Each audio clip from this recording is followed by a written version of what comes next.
This is Abe Friedtanzer from Awards Buzz, here with the people behind The Way We Speak. How is everyone doing today? Really good. Well, Hi. Awesome. Ian, can you tell me about the origin of this film and how it came to be?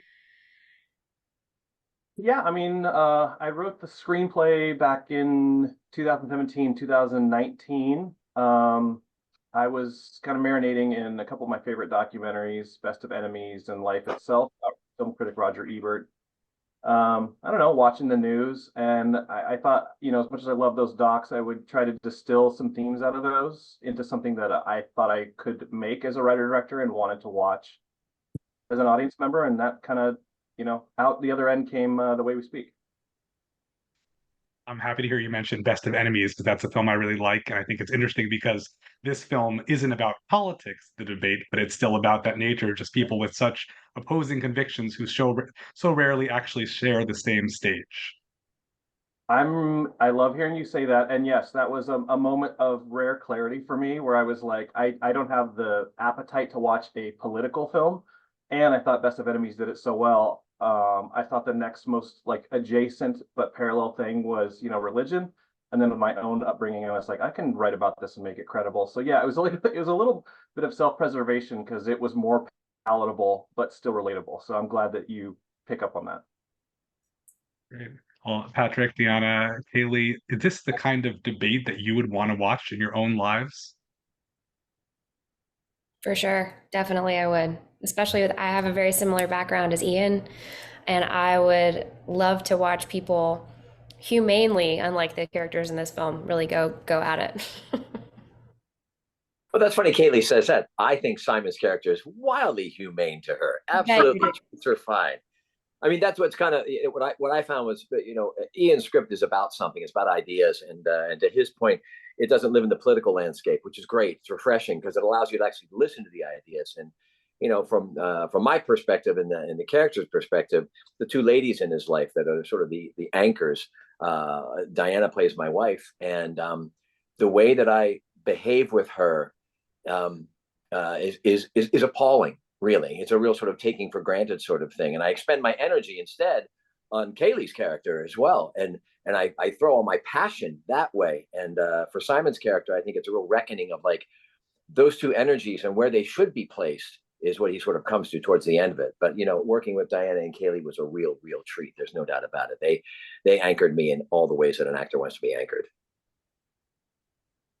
Yeah. I mean, I think it's just so complex and it really shows how different beliefs can be really challenging, even within, certain relationships that you feel like somebody, but you really kind of ultimately, do we ever really know anybody fully? I don't know. We're all so unique and individual.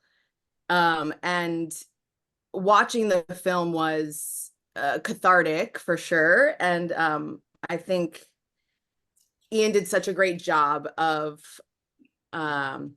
presenting difficult, challenging topics in a way that, yeah, it was watchable, and you kind of wanted to see what was going to happen next. It was exciting. While there's nothing political about the nature of the debate, obviously politics and debates right now are a big subject of, the American public. Do you think that people will insert something of that into watching this film, or it's something that can really remain a fully independent experience? I would love to hear what everyone else thinks, but I think that'll be a difficult thing to sidestep. And we would be lying if we didn't say it was on our mind. It's kind of, there's breadcrumbs in there along the trail. Like it's not the only thing we're doing, but yeah. So I wouldn't be surprised, and I think maybe it's wishful thinking, but I think that it helps, because anything that's I don't know, any audience member that can like insert themselves and their present experience into a story, I think helps the story connect. So, yeah. Ian's script, Simon actually says the words, this is combat. So it's about battle lines being drawn, and we are all familiar with that, with the divided American, the political and cultural landscape. So it's naive to think there's somebody you're not going to project on that. But I think what the film allows you to do is also to put on that glove, and you come in with a set of blinders on it, like this is how it's going to be. And what you see in his beautiful writing and these ladies' beautiful performances is a nuance, which is what we're lacking utterly in the world of Twitter and the internet, right? Instead, we get some nuance of what's going on. We get a chance to live and breathe with these people, see them grow and maybe doubt their positions and possibly change their positions. And I think that is the hook that I think people who come to the film will find themselves, actually bathed in. I think for me, what is interesting is to sort of go under the hood and see what happens in the background, because especially today in politics, all we see is what we're presented with. We never get to see what goes on behind the closed doors, the conversations, the conflicts, the relationships. So we get to see a little bit of that in the way we speak, which is also fascinating, right? Because we don't get to see that. I love it. I agree with Deanna. That was, if AJ Morrison, our DP, were here, he and I kind of went deep into color schemes, and there's a lot of like front of curtain and sort of literally behind the scenes, like backstage to what Deanna's saying. And we very much wanted to like at least imply this idea that like, presentation is just that. We live in such a fast-paced society that we just digest all this stuff quickly and we're savvy. But exactly as Deanna's saying, like we forget that this is all sort of polished and presented. And there's some like, at least for us, like, I don't know if it's hypocrisy, but like full humanity that we're exploring. It's not just these like pristine arguments, but like, people, which in their best and their worst behind the scenes. And that seemed more interesting than just good or bad, my team or the other in the debate sense. So we're trying to like use the debate as the context to do exactly what Deanna's talking about, which to me is more interesting to watch than just winning and losing. And Patrick and Kailey, what is it like getting to, as an actor, have these they're not really rehearsed lines, but just very sort of formative and emphatic, dialogues back and forth? You mean I didn't like Kelly yell. Kailey yelled at me. The monologue Yelling dialogues, at me. yes. I didn't yell at you. You yelled at me. I feel like I really love those scenes because I feel like it really does underscore that nowhere else in the film are they talking in these big monologues, because that's not how people talk. That's how people present and perform. And I also think that they're trying to win, and they're trying to win money, and they're trying to win prestige. And yet what they're arguing about, one of them is literally arguing like what she thinks will happen when she dies. And that's not what we think we should do about the EPA. Like that's a huge deal. And that's like where like the political teeth kind of evaporate. And also like the reason it's not there, it leaves nothing for Simon to grab onto. And that's so frustrating for his character because he's so toothily rooted in logic. On a practical level, rarely do you get a script that is, to Kailey's point, a bunch of monologues outside of Shakespeare and stuff like that. And so it's a challenge because, as Kailey said, it's a presentation. It's literally a presentation. But what was great about doing it was, the energy that I got from meeting Kailey and then having her on stage. And I joke about her, she made me mad. She yelled at me and stuff like that. But I think for Simon, who's such a coddled, infantile sort of person in the beginning of the film, and his unchecked ego, to have somebody actually sort of put a mirror up or put a counter argument up that has weight is something he's not used to. And it's a real comeuppance. And I think there's no surprise that it is in the package of a white male over 50 that it becomes a little really shocking that someone would not want to hear all of my opinions. You know what I mean? And what's great about the film, I think also, it doesn't hammer that sort of fact over the head. It just is apparent. And it's apparent in the delivery that comes out of Kailey and unfortunately the way Simon receives it, I think, as well.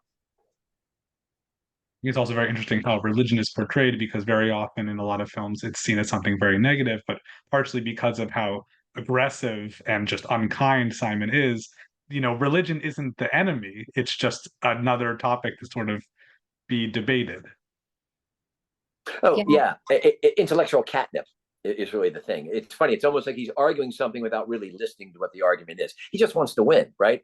There is a degree of blinded by what he wants, without listening to what she's saying, which, boy, I mean, talk about like a symbol and a metaphor that might be hitting you over the head, right? A man and a woman standing on stage, and I just can't hear what she's saying. So maybe we should talk to can my wife come in and join in on this one? She might have an opinion. I haven't seen her in a while. How's she doing? Good. Kailey and Ian, do you have anything more to say just about folding religion into this story? Yeah, I think that we were really vigilant about trying not to make this a Christian film, because then you take a side. And the whole point of this is that it's unwinnable. And what really I find most compelling about Simon's character is that he is bookended by these very strong women who really ultimately, like in their completely different ways, just kind of want to love him. And he will not let that happen. I love the way Tragedy. Love the way all three of them like articulate this, because we had huge talks to make this better, which was informed by not just their talent as actors, but like intellect. Yeah, and it's more interesting to me. I mean, I think our film, if it's anything, what it's against is sort of like that that two-dimensional thing, you know, where we just like put a crown on one side and demonize the other. And so like the traps, you know, we were aware of the pitfalls. It's like we can either have like almost Spock-like characters, you know, that are just, you know, almost robotic and, you know, their feet don't touch the ground, or just really deplorable characters that are unredemptive. And I think Patrick having the difficult lift of having this really, really like troubled character and fighting for the humanity in him. And same with Kailey and Deanna. You know, I think each of these characters get a moment to show that they're not, I mean, especially Simon, but also the women around him, that we've tried to avoid doing tropes. So I think they've done an amazing job of making it interesting the whole way through. Deanna, I know that Claire is sort of in the background in a lot of this and doesn't get the chance to, you know, respond back and forth, but she does. It's a very interesting portrait of this character, and especially just her outlook on her future. Can you just talk about digging into that a little bit? Yeah, I mean, there's a sense of kind of knowing that she has, you know, I think facing death is something that she hadn't necessarily planned, right? But it's the card that was dealt, and she wants so badly just to kind of have that peace and that sense of tranquility. Yet her partner is so stuck on winning and success and fame. And you know, there's a regality, there's like a solemnity to this woman that was, I don't know, it's really interesting to see it and to know that you played that character. And I think all I can really say is understanding a little bit about like cancer was helpful. My roommate, I lived with my roommate during her experience with cancer, so that was twofold though, because you see it and you're like, oh my God, am I going to be able to even try to pretend or to act, you know, this thing that touches so many people, this illness, you know? So, I mean, it was challenging, but at the same time, working with Patrick it was amazing, you know, having such a great support system, and to have Ian direct in a way that was truly collaborative. It was really a wonderful experience, along with Kailey, you know, just great players, and a chance to play is really fun. Well, I hope everyone will check out The Way We Speak on demand and on digital July 23rd. Thank you, all of you, and best of luck in the future. Thank you. Thank you, Nice man. to